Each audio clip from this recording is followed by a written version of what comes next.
हम लोगों के सिटिंग जॉब्स है ना, हमारी लाइफस्टाइल बहुत चेंजेस हो गया है। बट मैंने देखा है जनरली कि काफी छोटे बच्चे जो कुछ महीने के हैं, ठीक है, 1 साल के हैं, उन लोगों में भी डायबिटीज पाई जा रही है, ठीक है, इंसुलिन वो ले रहे हैं। तो ये क्यों है? लाइफस्टाइल बच्चों का भी वो नहीं रहा जो आज से काफी साल पहले था।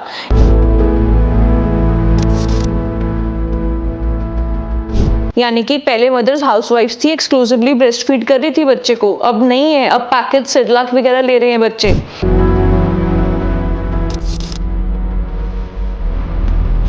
उसके अलावा रिकमेंडेड है कि कम से कम 1 साल की उम्र तक बच्चे को शुगर इंट्रोड्यूस नहीं कराई जाए। बट जैसे ही 6 months of exclusive breast feeding खत्म होता है तो सबसे पहले बच्चे को चीनी वाला पानी और ये सब देना शुरू कर देते हैं, खीर वगैरह। तो बच्चे को 1 साल तक शुगर देना बिल्कुल भी रिकमेंडेड नहीं है।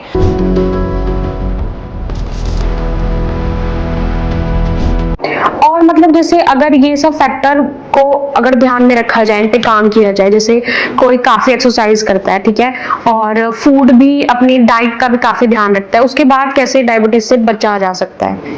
अगर जेनेटिक प्रीडिस्पोजिशन है तो हो सकता है आपको लाइफस्टाइल का ध्यान रखने के बाद भी डायबिटीज हो जाए, पर उसका जब होगी वो एज जो है वो एक्सटेंड हो जाएगी। यानी कि अगर आपका लाइफस्टाइल बेकार है तो हो सकता है आपको 35 की एज में ही हो जाए। पर अगर जेनेटिक प्रीडिस्पोजिशन है और आप लाइफस्टाइल अच्छे से मैनेज कर रहे हो तो हो सकता है 35 की जगह 55 की एज पे जाके हो।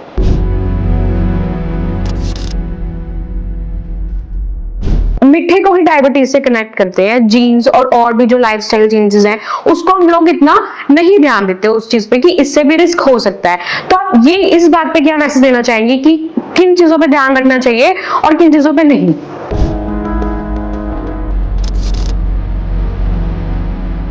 नमस्कार, आप देख रहे हैं स्क्रोल भारत और मेरा नाम है प्रियंका। आज की इस खास वीडियो में मैं आपके लिए बहुत ही खास चीज पर बात करूंगी, वो भी एक डॉक्टर के साथ। तो डॉक्टर की बात करते हैं, उनका नाम है प्रबलीन कौर और वो पहले ज्ञान सागर मेडिकल कॉलेज में स्टूडेंट को पढ़ाती भी थी, साथ ही प्रैक्टिस भी करती थी। और अभी वो अपनी क्लिनिक चलाती है जिनका नाम है Chawla skin and medicine clinic, है ना। तो नमस्कार मैम, सबसे पहले तो आपको कैसा लग रहा है स्टूडियो में आके? बहुत अच्छा लग रहा है। सो आज हम मैम बात करने वाले हैं डायबिटीज की, क्योंकि डायबिटीज इंडिया के अब हर घर में देखी जा सकती है। हर घर में एक ना एक पेशेंट तो डायबिटीज का इजीली मिल जाता है, बहुत ही कॉमन बीमारी हो चुकी है। तो आपको क्या लगता है, सबसे पहला क्वेश्चन मेरा ये है कि आपको क्या लगता है कि ये इंडिया में इतनी क्यों फैल रही है? क्योंकि माना जाता है कि इंडिया में जो लोग हैं वो पैकेज फूड भी इतना कंज्यूम नहीं करते, यंगस्टर की बात ना करें तो स्पेशली। तो फिर क्यों डायबिटीज इतना घर घर में हो रहा है? आपने बिल्कुल सही कहा, इंडिया अब diabetes capital of the world बन चुका है। सो बहुत ज़्यादा प्रेवलेंस है। उसके पीछे कई सारे कारण होते हैं, मल्टी फैक्टोरियल होता है। First is definitely genetic predisposition, ठीक है। तो हम एशियंस के, इंडियंस के जीन्स में थोड़ा ज़्यादा है। तो एथनिसिटी मैटर करती है, जो एशियन एथनिसिटी है उसमें ज़्यादा पाया जाता है। बट आज से काफ़ी साल पहले तक नहीं था, तब भी एथनिसिटी और जेनेटिक्स तो वही थे। तो उसके पीछे रीज़न ये है क्योंकि हमारा लाइफस्टाइल अब चेंज हो रहा है। सेडेंटरी लाइफस्टाइल है। पहले लोग खेतों में काम करते थे, उनका अपना होती थी एक्टिविटी, पब्लिक ट्रांसपोर्ट इतना अवेलेबल नहीं था, पैदल चल के जाते थे।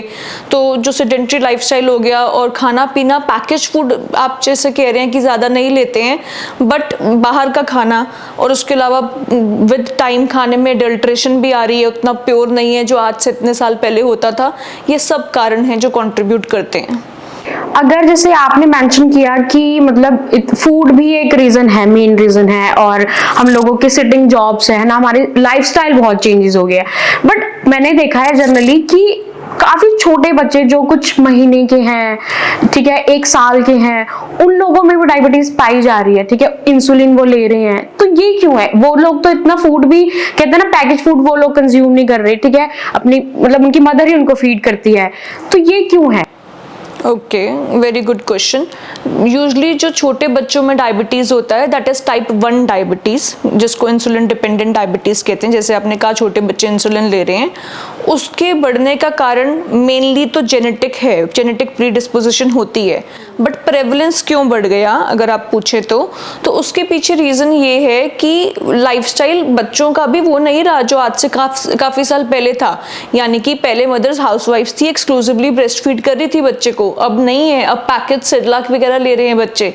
उसके अलावा रिकमेंडेड है कि कम से कम 1 साल की उम्र तक बच्चे को शुगर इंट्रोड्यूस नहीं कराई जाए।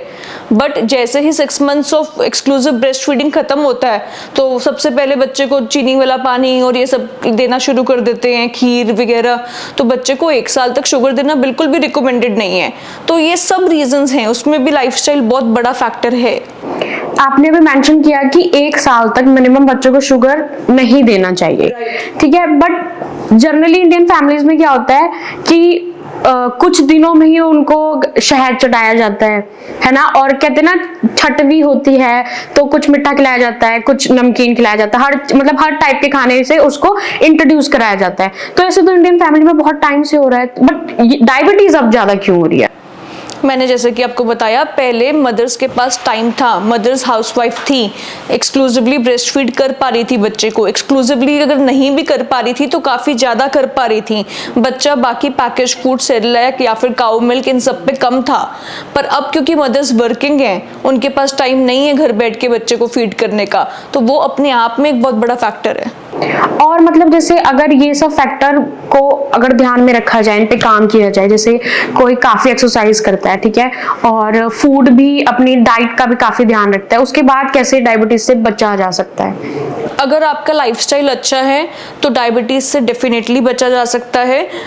अगर जेनेटिक प्रीडिस्पोजिशन है तो हो सकता है आपको लाइफस्टाइल का ध्यान रखने के बाद भी डायबिटीज हो जाए, पर उसका जब होगी वो एज जो है वो एक्सटेंड हो जाएगी।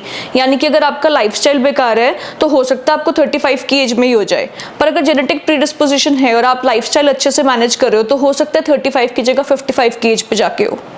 आपने मेंशन किया कि जेनेटिक्स भी बहुत बड़ा रोल प्ले करते हैं डायबिटीज में, तो मतलब इससे कैसे बचा जा सकता है? या फिर हम सब लोगों को ये अज्यूम कर लेना चाहिए कि अगर हमारे घर में से, मेरे पेरेंट्स में से किसी को है तो मुझे बहुत ज्यादा रिस्क है?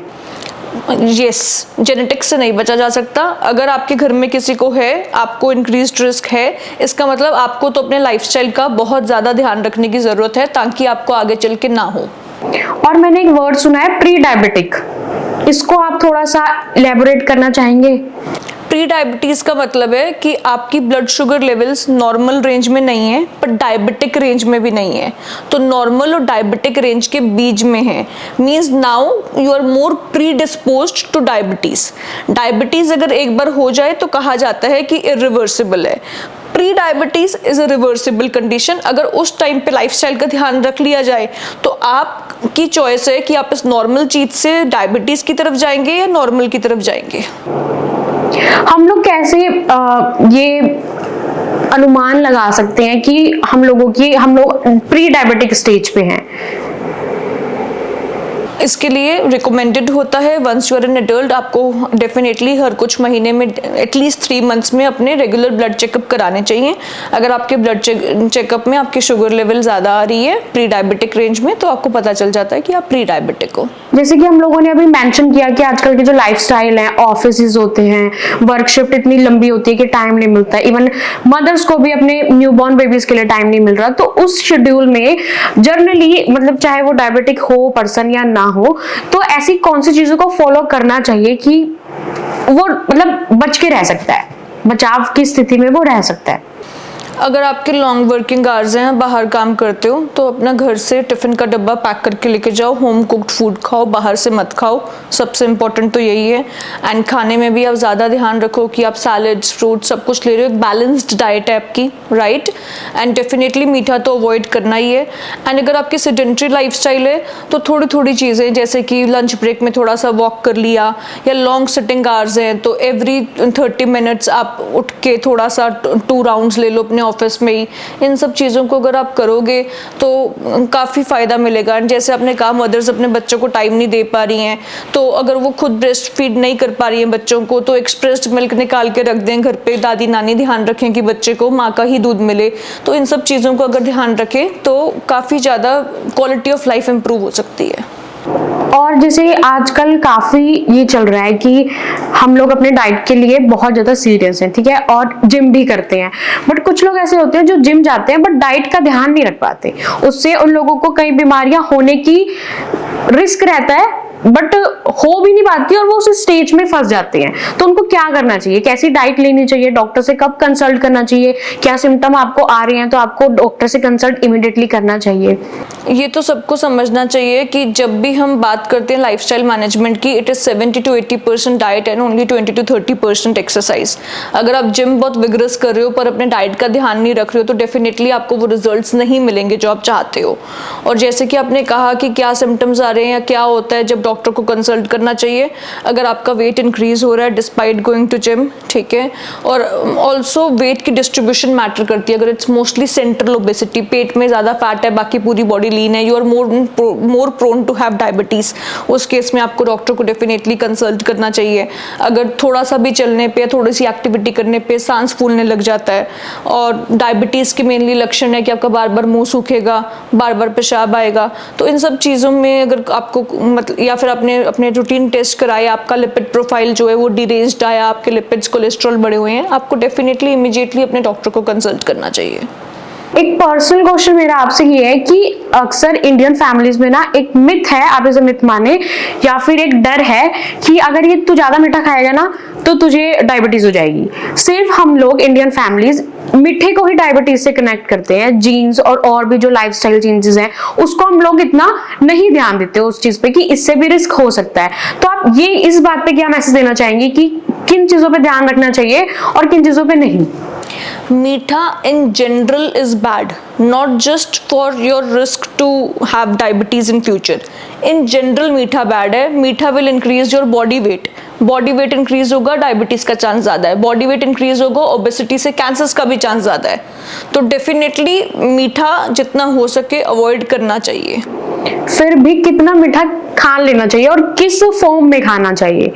सी, अगर तो आपकी फैमिली में कोई फैमिली हिस्ट्री ऑफ डायबिटीज नहीं है, आपको प्री डायबिटीज नहीं है, एंड दूर दूर तक खानदान में किसी को डायबिटीज़ नहीं है, तब तो आप थोड़ा बहुत जब मर्जी मीठा खाओ, कोई दिक्कत नहीं है। बट आप जैसे आपने पूछा कि पहले नहीं होता था अब होता है, पहले इसलिए नहीं होता था क्योंकि पहले सिर्फ Holi, Diwali, new year, Christmas पे लोग मीठा खाते थे, अब तो हर रोज़ खा रहे हैं। तो जो रिकमेंडेड है उससे तो हम बहुत ज़्यादा एक्सेस कर रहे हैं। एंड अगर आपने पूछा कि किस फॉर्म में खाना चाहिए मीठा, अगर खाना ही है तो मेरी ये रिकमेंडेशन है, अगर आपको स्वीट क्रेविंग्स होती ही हैं तो आप किशमिश खाइए, आप डेट्स खाइए, ठीक है, इन सब में इतने ज़्यादा न्यूट्रिएंट्स भी होते हैं और आपकी मीठी की क्रेविंग भी कम हो जाती है। फ्रूट्स में कितनी मिठास है, आप वो खाइए। और मैंने देखा है सोशल मीडिया पे काफी देखा है कि डाइट कोक, ठीक है, बहुत सी चीजों पे डाइट का पैच लगा के बहुत सी चीजें आजकल सेल हो रही हैं, उसके बारे में आपका क्या कहना है? स्पेसिफिकली जब आप डाइट कोक की बात करें तो मेरी तरफ से वो बिल्कुल भी रिकमेंडेड नहीं है। उससे अच्छा आप नॉर्मल कोक ले लीजिए, क्योंकि डाइट कोक में जो उन्होंने आर्टिफिशियल स्वीटनर्स यूज़ किए हैं वो बॉडी के लिए बहुत ज़्यादा हार्मफुल हैं। स्टडीज़ बताती हैं कि वो आगे जाके कैंसर का भी रिस्क बढ़ाते हैं, एंड ऑल्सो उसमें कुछ कंपाउंड्स होते हैं डाइट कोक में जो आपके किडनी स्टोन्स के भी रिस्क को बढ़ाता है। तो है तो दोनों बैड, बीट कोक और diet Coke, but if you ask me which is verse, तो आई विल से कि डाइट कोक इज़ वर्स। और जैसे बच्चे काफी चॉकलेट, कुकीज, टॉफी, चॉकलेट्स बहुत खाते हैं, मतलब बचपन में तो अगर नहीं खाया तो बचपन में अधूरा सा लगता है इंडियन फैमिलीज में। तो उसके लिए आप क्या कहना चाहेंगे कि आपने अभी कहा कि मिनिमम जो बच्चे होते हैं तो 1 साल तक तो बिल्कुल भी शुगर से उनको इंट्रोड्यूस करना ही नहीं चाहिए, बिल्कुल। बट जो ये 2 से मिनिमम कह लें, अगर हम मिनिमम की बात कर रही हूँ मैं, 6 या 7 साल के जो बच्चे होते हैं जो स्कूल जा रहे हैं, वो तो लंच में भी लेके जाते हैं कुछ मीठा खाने के लिए, ठीक है, उनकी मम्मी भी घर पे आकर उन्हें कुछ मीठा खिलाती है। बर्थडेज तो आपको पता ही है कि केक्स तो मतलब घर घर का हिस्सा बन चुका है आजकल। तो उसमें आप पेरेंट्स को क्या मैसेज देना चाहेंगे कि अपने बच्चों को क्या चीज बिल्कुल नहीं खिलानी चाहिए? सी, ऐसा है कि एज लॉन्ग एज आप सब कुछ मॉडरेशन में ले रहे हो एंड बच्चों में, तो कोई नुकसान नहीं है। जब हम बच्चे होते थे तो हम भी सिर्फ बर्थडेज वगैरह पे ही टॉफ़ी चॉकलेट खाते थे, हर रोज़ हमारे घर में टॉफ़ी चॉकलेट नहीं आती थी। तो वो इम्पॉर्टेंट है कि पिछले कुछ जनरेशन्स में इतनी प्रॉब्लम क्यों नहीं हो रही थी और आज की जनरेशन्स में क्यों हो रही है, क्योंकि जो कभी कभी ओकेजनली चीज़ें ली जाती थी अब वो हर रोज़ ली जा रही है। और अगर बच्चे को स्वीट की क्रेविंग होती है और उसको कुछ मीठा आपको देना ही है, तो क्यों ना आप घर पे होममेड हलवा बना लो, राइट? क्योंकि बच्चों में तो देसी घी जो है वो अच्छा ही होता है, कोलेस्ट्रॉल बढ़ने का चांस नहीं होता है बच्चों में। तो कुछ हेल्दी दो, मूंग दाल का हलवा बना लो, बीटरूट का हलवा बना लो, गाजर का हलवा बना लो। एटलीस्ट दाल का, बीटरूट का, गाजर का न्यूट्रिएंट कंटेंट तो बच्चे को मिलेगा। टॉफ़ी चॉकलेट में तो सिर्फ शुगर जा रही है अंदर, कोई न्यूट्रिएंट है ही नहीं। जैसे आजकल काफी फेमस हो चुका है कि मतलब हम लोग ना पैकेज जो फूड लेते हैं उसके बाद हम उसका बैक लेवल चेक करते हैं कि इसमें क्या है क्या नहीं है, क्या है क्या नहीं है। उसके बाद कुछ दिन वो डाइट फॉलो करते हैं, फिर एकदम से एक दिन में सब कुछ खा लेते हैं। या फिर जो जिम जा रहे हैं उनका भी एक चीट डे होता है, ठीक है। और उससे क्या होता है कि पूरे वीक तो हम लोगों ने बहुत रज के मेहनत की और फिर एक दिन सब कुछ कंज्यूम कर लिया, तो उससे हमारा ग्लूकोज भी बहुत स्पाइक हो जाता है, शुगर भी स्पाइक हो जाता है। तो उसके लिए आपका क्या मैसेज है? डाइट ऐसी फॉलो करो जो सस्टेनेबल हो। अगर आप सस्टेनेबल डाइट नहीं फॉलो करोगे, एकदम ही मतलब बहुत ही लो कार्ब डाइट पे जा रहे हो, तो डेफिनेटली आपको शुगर क्रेविंग्स होंगी और एक दिन आके आप बिंज ईट करोगे। तो follow a diet that is balanced and is easy to sustain. और एक ऐसा होता है कि पर्सनली मेरे साथ भी होता है, तो ये मेरा क्वेश्चन भी आपसे कि जैसे हम लोग बहुत दिनों तक शुगर नहीं लेते, ठीक है, और किसी को बीपी लो की परेशानी होती है ना, तो उनको अक्सर हम लोग जनरली ऐसे बोल देते हैं, यार तू ना चीनी नमक का पानी पी ले, ठीक है, कुछ मीठा खा ले, चॉकलेट खा ले, कुछ भी। तो वो क्या वो सही तरीका है उसको मैनेज करने का, या फिर हम लोग सिर्फ अवेयर नहीं है उसके लिए तो कह देते हैं कि अगर बीपी लो है, चक्कर आ रहे हैं तो मीठा खा। बीपी लो होने का कारण मीठा कम होना नहीं है, ठीक है। चक्कर आ रहे हैं, हो सकता है शुगर लो हो गई हो, उसमें आप मीठा खा सकते हैं, पर बीपी लो होने का कारण शुगर कम होना नहीं होता। बीपी लो यूजुअली होता है डिहाइड्रेशन की वजह से, आपकी बॉडी में पानी की कमी है, जो समर्स में बहुत कॉमन है, क्योंकि डेफिनेटली आप बहुत ज़्यादा स्वेट भी कर रहे होते हो। तो उसका सोल्यूशन ये है कि आप पानी ज़्यादा से ज़्यादा पिएं, और पानी में भी अगर आप इलेक्ट्रोलाइट रिच फ्लूइड लें जैसे कि कोकोनट वाटर, तो लो बीपी से बचा जा सकता है। एंड में मेरा आपसे क्वेश्चन यही होगा कि हम लोगों ने ये तो बहुत डिस्कस किया कि हमें क्या नहीं करना चाहिए डायबिटीज से बचने के लिए, बट क्या कर सकते हैं, जैसे डाइट में क्या क्या हम लोग ऐड कर सकते हैं, ठीक है। जैसे कि अब ऑफिस वर्किंग है कोई, या फिर कोई स्टूडेंट है, ठीक है, आजकल तो स्टूडेंट की लाइफ भी काफी हार्ड हो चुकी है, पहले स्कूल फिर इंस्टीट्यूट, ठीक है, रात को भी क्लासेस होती हैं, ऑनलाइन क्लासेस वो लेते हैं। उसमें क्या होता है, हम लोग जनरली अपने ना डाइट बहुत ज्यादा वो कर देते हैं, इग्नोर कर देते हैं कि हाँ बहुत ज्यादा कॉम्प्रोमाइज हम अपने साथ ही कर रहे हैं। तो उसके लिए आप क्या बोलना चाहेंगे कि हमें क्या ऐसी चीजें ऐड कर लेनी चाहिए अपनी डाइट में खाने के अलावा? खाना तो हम लोगों को पता है कि ग्रीन वेजिटेबल खानी चाहिए, ठीक है, ये सब खाना चाहिए, बट खाने के अलावा हम लोग कैसे एज अ स्नैक क्या खा सकते हैं जिससे हमें और कोई बीमारी होने का खतरा कम होगा, साथ ही हमें फुल फील भी फील हो। इसमें मेरी दो मेन रिकमेंडेशंस हैं। जैसे आपने बताया स्टूडेंट्स में कोचिंग है, क्लासेस है, सब कुछ है, तो मेनली सेडेंटरी लाइफस्टाइल है, बैठे हुए हैं देर तक। तो पहली रिकमेंडेशन तो ये है कि थोड़ा सा चलो फिरो जितना टाइम मिलता है। अगर आपका ट्यूशन या कोचिंग सेंटर पास में अगर हो सकता है तो पैदल जाओ, जितना हो सकता है फिजिकल एक्टिविटी करो। दूसरी मेरी रिकमेंडेशन ये है, जो आपने बोला खाने में हम क्या कर सकते हैं, हमेशा ये रिकमेंडेड होता है कि 3 लार्ज मील्स की जगह आप 6 स्मॉल मील्स लीजिए।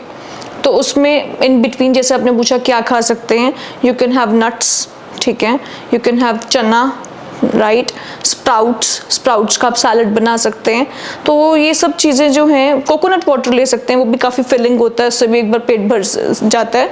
तो ये सब चीज़ें आपको फुल रखेंगी एंड मेक श्योर करेंगी कि आपको फालतू की क्रेविंग्स ना हो। और मैंने ये देखा है कि इंडियन घर्स में क्या होता है कि जिनको शुगर होती है, डायबिटीज होती है, वो लोग चाय तो पूरी पीते हैं, ठीक है, उतनी बार ही चाय पियेंगे जितनी बार चाय घर में बनेगी, उसमें चीनी नहीं लेते। तो क्या चाय पीना एक हेल्दी सॉल्यूशन है? और चाय में अगर आप चीनी नहीं डाल रहे तो उसके जो बैड इफेक्ट है वो कम हो जाएंगे, ऐसा कुछ होता है? डेफिनेटली चीनी तो आपको डालनी नहीं है अगर आप डायबिटिक हो, आपको फीकी चाय ही पीनी है, ठीक है। चाय एक दिन में 1 मैक्सिमम 2 कप लेनी चाहिए, उससे ज़्यादा नहीं। ज़्यादा लेने के बैड इफेक्ट ज़रूर है, not just on diabetes but आपकी ओवरऑल हेल्थ पे। आपको कैफीन की एडिक्शन हो जाती है, इसलिए आपने नोट किया होगा जिस दिन जिसको चाय की आदत है वो ना ले उसका सर दर्द होगा। तो इट्स एन एडिक्शन, ठीक है।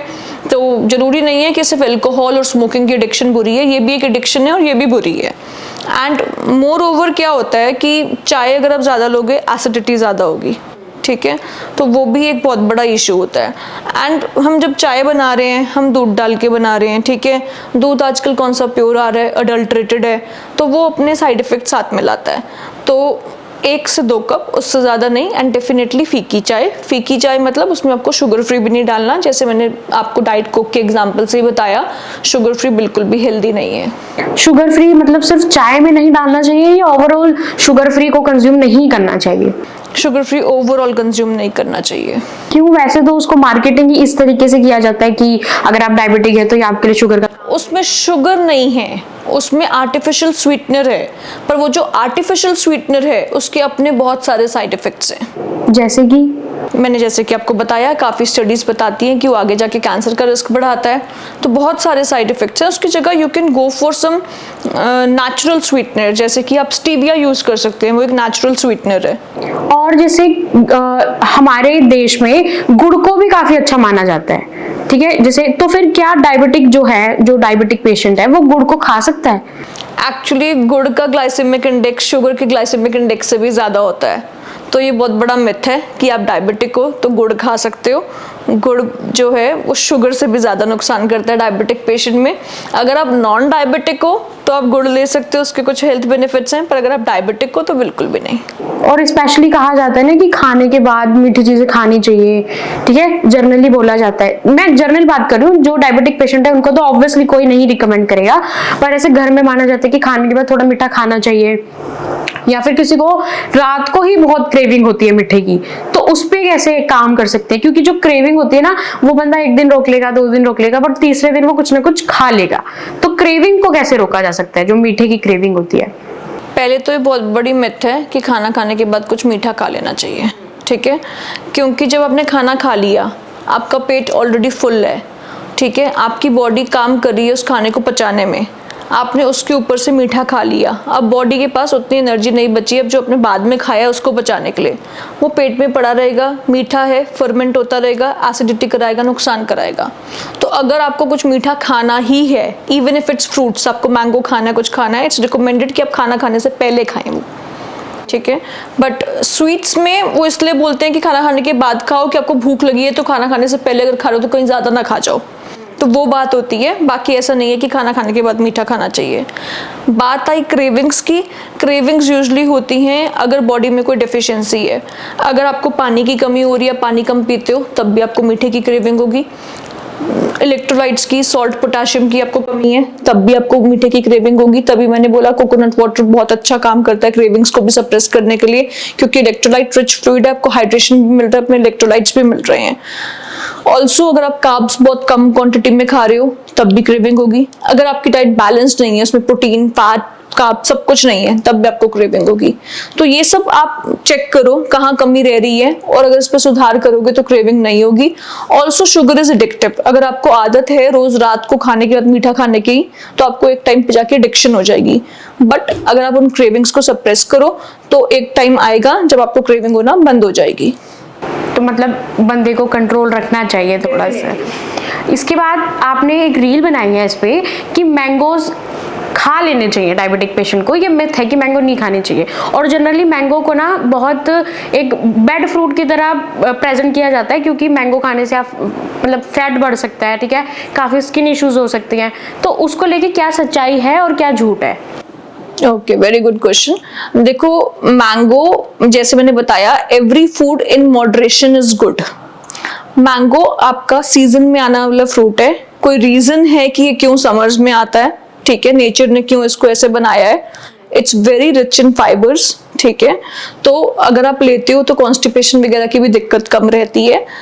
अगर आप डायबिटिक हो, डेफिनेटली आपको होल मैंगो ना खा के जस्ट एक स्लाइस तक अपने आप को लिमिट करना चाहिए, but you can have one slice. तो मैं वही बोल रही हूँ, एवरीथिंग इन मॉडरेशन जब तक चल रहा है इट्स गुड। और कौन से फ्रूट्स हैं जो बिल्कुल भी डायबिटिक पेशेंट को नहीं खाने चाहिए? एज लॉन्ग एज आपका शुगर बहुत ज्यादा स्काई रॉकेट हाई नहीं है, तब तक ऐसा कोई फ्रूट नहीं है जो आप बिल्कुल नहीं खा सकते हो, ठीक है। अगर आपकी शुगर्स कंट्रोल्ड है, ठीक है, मॉडरेट लेवल पे भी हैं, जैसे मैंने बताया, you can have one slice of mango, कोई दिक्कत नहीं है। बाकी ज्यादा sugary fruits includes grapes, mango, chikoo, इन सबको कम मात्रा में लेना चाहिए, पर ले सकते हैं। जैसे जामुन को काफ़ी अच्छा माना जाता है डायबिटिक के लिए। मेरी जो दादी हैं वो डायबिटीज़ की पेशेंट है और वो जामुन काफ़ी खाती हैं, उनको पसंद भी है, और वो जब से उन्हें पता चला है कि जामुन खाने चाहिए तब से हम लोग भी उनको ला के देते हैं। सो जामुन एक बेस्ट फ्रूट है अगर डायबिटिक पर्सन है तो कोई। जामुन हेल्थ के लिए इन जनरल अच्छा है, चाहे आप डायबिटिक नहीं हो चाहे नहीं हो, यू शुड कंज्यूम। और ये इंसुलिन का क्या चक्कर रहता है डायबिटिक में, क्योंकि हम लोग अक्सर डायबिटीज और इंसुलिन को एक साथ ही सुनते हैं। जो हमारे जैसे लोग हैं, जो व्यूअर्स हम लोगों को देख रहे हैं, जिनको नहीं पता, आप उनको बेसिक से अगर एक्सप्लेन करें इंसुलिन क्यों, क्या है और डायबिटीज पेशेंट को क्यों दिया जाता है।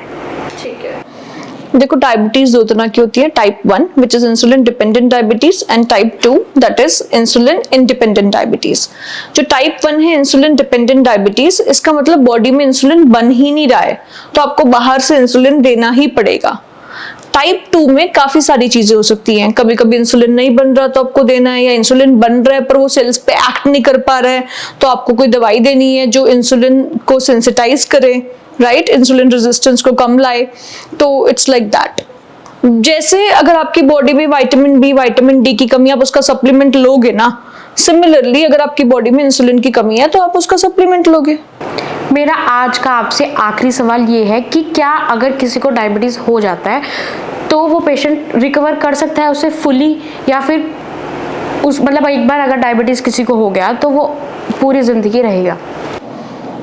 सी, आज से काफी साल पहले कहा जाता था एक बार once a diabetic always a diabetic, but अब ये माना जाता है कि कुछ हद तक इट्स रिवर्सिबल, प्रोवाइडेड आप सारे लाइफस्टाइल चेंजेस करें।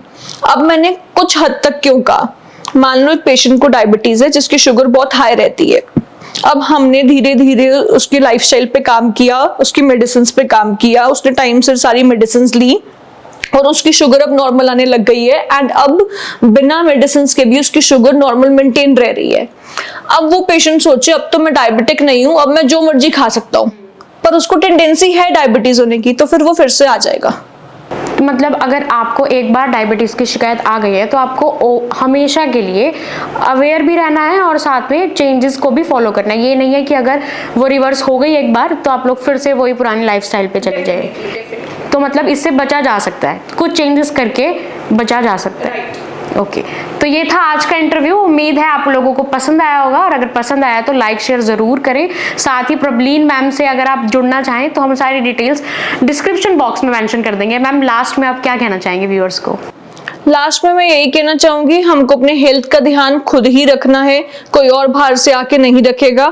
तो जितना हो सके अपनी हेल्थ पे आप ध्यान दीजिए, जो जो परहेज कर सकते हैं करिए, बिकॉज एक कॉमन सेइंग है, when health is lost everything is lost.